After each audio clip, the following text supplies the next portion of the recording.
Telecom कंपनियों ने कोई कोर कसर नहीं छोड़ी है हमारी आपके जिंदगी को जहन्नुम बनाने में। 2008 में दिल्ली के उपराज्यपाल तेजेंद्र खन्ना ने मोबाइल टावर लगाने के बारे में एक गाइडलाइन जारी की थी। इसमें साफ साफ लिखा था कि टावर स्कूल या अस्पताल के आसपास नहीं होने चाहिए, रिहायशी बिल्डिंग के सामने टावर नहीं होना चाहिए, सकरे इलाके में भी टावर नहीं होना चाहिए। आज मोबाइल टावर की रेडिएशन के बारे में कौन नहीं जानता। सिर्फ हमारे टेलीकॉम मिनिस्टर, हमारी सरकारें, हमारे ब्यूरोक्रेट्स को ही नहीं जानते। तभी तो टेलीकॉम मिनिस्टर ने पार्लियामेंट में ये स्टेटमेंट दे दी कि मोबाइल टावर से कोई रेडिएशन नहीं होती।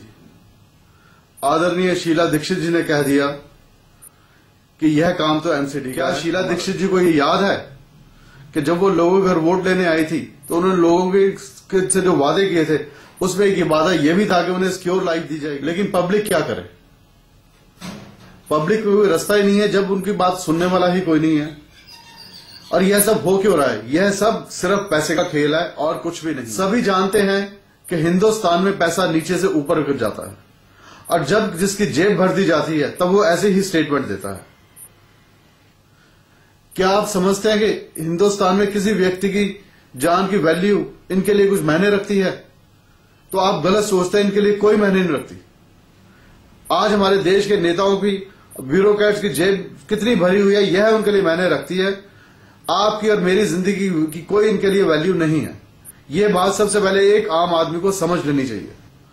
पिछले कुछ समय से रोज मुझसे बहुत से लोग ईमेल से पर्सनली पूछते हैं कि समस्या का हल क्या है। उन्हें क्या बताऊं मैं? क्या बताऊं कि इस समस्या का कोई हल नहीं है। क्यों? क्योंकि जिन लोगों के आप भरोसे हैं वही तो ये समस्या बना रहे हैं। आप इस समस्या का हल क्या समझते हैं? आप हम लोग इस समस्या का हल निकाल सकते हैं? आज हमारे देश में हर जगह करप्ट लोग बैठे हैं। ये करप्शन है तभी तो ये टावर लग गए।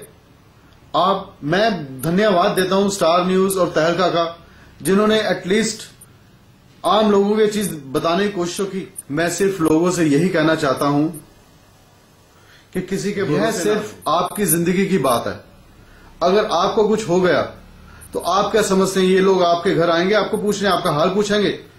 इन किसी को कोई फर्क नहीं पड़ने वाला। आपको कुछ हो जाए, आपके बच्चों की लाइफ को कुछ हो जाए, आपको कुछ बड़ी बीमारी लग जाए, इन लोगों को कोई फर्क नहीं पड़ने वाला। और आज तक इनको फर्क पड़ा भी क्या है? एक ट्रेन एक्सीडेंट हो जाती है, सैकड़ों लोग मर जाते हैं, इनको क्या फर्क पड़ता है? इसलिए जो करना है स्वयं करिए। उठिए, लोग इकट्ठे होइए। जहां आपको रेजिडेंशियल कॉलोनी में आपके घर के आसपास सेल टावर लगाने मिल जाए, जाइए और उसको तोड़ दीजिए, उखाड़ दीजिए, उसके कनेक्शन काट दीजिए। जो होगा देखी जाएगी। किस बात से डर रहे हैं? आप अपनी जिंदगी का सोचिए, अपने बच्चों की जिंदगी का सोचिए, इनसे डरना बंद कीजिए। यह कभी ना सोचिए कि अगर सेल टावर बंद हो गए तो मोबाइल बंद हो जाएगा। मोबाइल कभी बंद नहीं होगा। रीजन, इसके बहुत से विकल्प मौजूद हैं, लेकिन इन विकल्पों पे खर्चा होता है। लेकिन खर्चा करे कौन? यह कंपनियां लोगों की जेब भरने के लिए इन पे बहुत पैसा है, लेकिन यहां पे खर्चा करने को तैयार नहीं है। क्यों? क्योंकि इनसे कोई पूछने वाला नहीं है। इनको कुछ फर्क नहीं पड़ता किसी की आम। और अगर मोबाइल टावर बंद भी हो जाए तो होने दीजिए। जिंदा रहोगे तो मोबाइल पे बात करोगे ना। सिर्फ अपना सोचो, सिर्फ अपना। क्योंकि ये टेलीकॉम कंपनियां, ये आपकी ब्यूरोक्रेसी, आपके मिनिस्टर, आप सब सिर्फ अपना सोच रहे हैं। तो आपको भी हक बनता है सिर्फ अपना सोचने का और एक्शन लीजिए। क्योंकि आपको बचाने के लिए कोई नहीं आने वाला। इस गलतफहमी में कभी ना रहिएगा कोई आपका कुछ करेगा। यह बात सिर्फ लटकती रहेगी जब तक पब्लिक उठ के इस पर एक्शन नहीं लेगी। और इस रिपोर्ट का, स्टार न्यूज तहलका की रिपोर्ट को देखिए और समझिए ये क्या हो रहा है। आप लोग नहीं बचेंगे। 10 साल बाद आपका क्या हश्र होगा, उसको आज से अपनी तैयारी कर लीजिए अपने को बचाने की। सबसे पहले ये पहला टावर लगा, एरिया के लोगों ने इसकी ऑब्जेक्शन करी। अभी ऑब्जेक्शन कर ही रहे थे, ये दूसरा टावर लग गया। दूसरे टावर के लिए और परेशानी होने लगी तो देखते तीसरा टावर लग गया। आप देख सकते हैं ये पहला जो तीनों टावर लगे हुए हैं ये फर्स्ट फ्लोर की छत पे लगे हुए हैं और आसपास ये सेकंड फ्लोर के मकान बने हुए हैं। ये 3 टावर लगे हुए हैं सेकंड फ्लोर के ऊपर, फर्स्ट फ्लोर की छत के ऊपर लगे हुए हैं। और ये 7 सेकंड फ्लोर है जहां लोग रहते हैं, ये उनका बेडरूम है। आप देख सकते हैं कि बेडरूम और टावर में कितना फर्क है।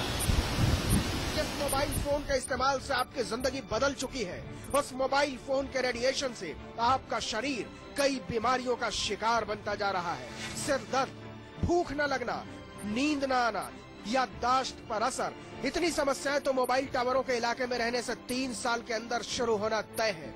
4 से 5 साल में मांसपेशियां, त्वचा से जुड़ी परेशानियां आपको घेर लेंगी। 5 से 10 साल में दिल से जुड़ी बीमारियों की जकड़ में होंगे आप।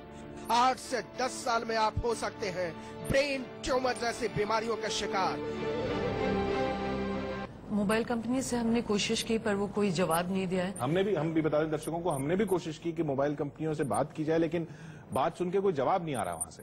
जी, वो भी हमको कोई जवाब नहीं दिया। और ये एक कॉमन भारतीय कहानी है, लापरवाही की कहानी है। उनका कोई सतर्क नहीं है।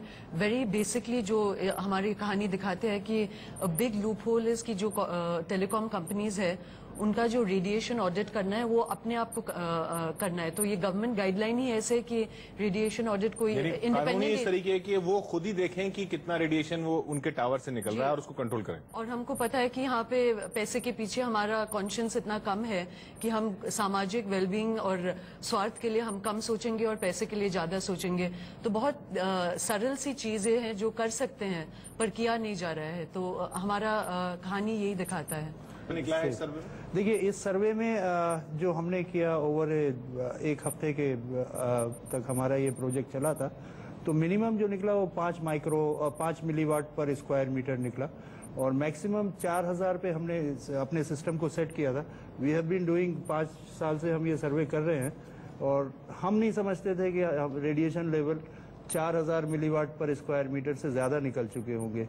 तो 40 लोकेशंस ऐसी मिली हमको जहां पर 4000 से ज्यादा 4000 से ज्यादा था।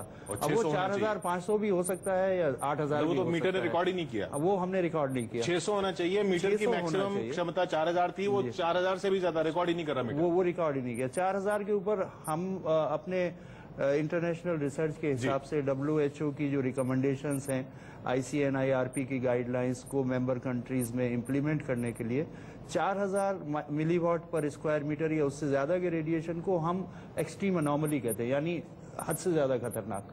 और हमें 40% लोकेशन हद से ज्यादा खतरनाक ये होती है। स्पेसिफिकेशंस होती हैं कि टावर लगेगा कहाँ, कैसे टावर लगेगा। ऐसे हमारे यहाँ तो छतों में लगा हुआ, वैसे वहां नहीं लगा हुआ है। नहीं, सबसे पहले वो कहते हैं कि रेजिडेंशियल कॉलोनीज के अंदर नहीं होते हैं, नहीं होना चाहिए। हॉस्पिटल्स के ऊपर नहीं होते। हमारे हॉस्पिटलों में लगे हुए हैं, हमारे यहाँ स्कूलों के पास लगे हुए हैं, आपने देखा हमारे यहाँ गलियों में लगे हुए हैं। आप जर्मनी की बात छोड़िए, हमारा अपना जो इसको देखिए, अगर हम सेंसेशनलाइज ना भी करें इस सिचुएशन को। बता दें, ये तो अभी दिल्ली का हाल दिखाया हमने तहलका के सर्वे के बाद। जल्द स्टार न्यूज आपको दूसरे शहरों में क्या हाल है वो भी दिखाएगा, वहां कैसे टावर लगे हुए हैं। गाइडलाइन ये कहती है कि किसी बिल्डिंग के सामने कोई टावर नहीं होना चाहिए और कई जगह हम दिल्ली में देख रहे हैं वो टावर लगा हुआ है बिल्डिंग के सामने। गाइडलाइन ये कहती है कि गलियों में, सगरी गलियों में नहीं होना चाहिए, वहां लगे हुए हैं टावर। लगे हुए हैं टावर। देखिए, 2 बिल्डिंगें हैं, एक 5 फ्लोर की है और एक 14 फ्लोर की है। आप 5 फ्लोर वाली बिल्डिंग पे अगर टावर लगा देंगे तो 14 वाले के सामने, 14 वाले के सामने अगर वो एक ऑफिशियल एक ऑफिस कॉम्प्लेक्स है, वहां कोई क्लर्क या कोई ऑफिसर 8 घंटे बैठता है आकर, तो 8 घंटे उसको कितना एक्सपोजर है ये कौन बताएगा। भार्गव जी, मैं आपको एक चीज बताना चाहूंगी। आप ये मैगजीन पढ़िए, आप हमारा सर्वे को देखिए। हम इसको सेंसेशनलाइज नहीं कर रहे हैं, हम सिर्फ एक प्रश्न पूछ रहे हैं। हमारा ये भी नहीं कहना है कि mobile telephony is a bad thing, ये बहुत अच्छा चीज है, पर वायोलेशंस की बात हो रही है।